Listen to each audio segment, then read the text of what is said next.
ছেলের কাছে সব থেকে ইমোশনের জায়গা কোনটা জানেন? সব থেকে ইমোশনের জায়গা হচ্ছে তার বাবা। ছেলেরা কখনো বাবার সামনে দাঁড়িয়ে বলতে পারে না, বাবা আমি তোমাকে অনেক ভালোবাসি।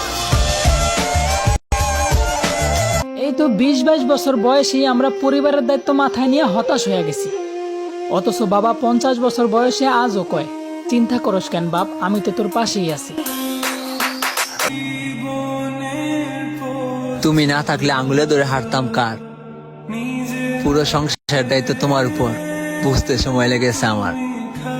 চিন্তা করো না বাবা, তোমার এই বেকার ছেলেটাও একদিন সংসারের দায়িত্ব নিতে শিখে যাবে, তোমার কষ্ট করতে হবে না আর। বাবার পেশা নিয়ে কোনো অভিযোগ নেই আমার, কারণ একজন মধ্যবিত্ত ঘরের সন্তানও কখনো অভাব অনুভব করতে পারে না তার বাবারে পাশে পেলে। আর তাই তো আমি গর্ব করে বলতে পারি যে আমার বাবা একজন মধ্যবিত্ত আর আমি একজন মধ্যবিত্ত বাবার ছেলে।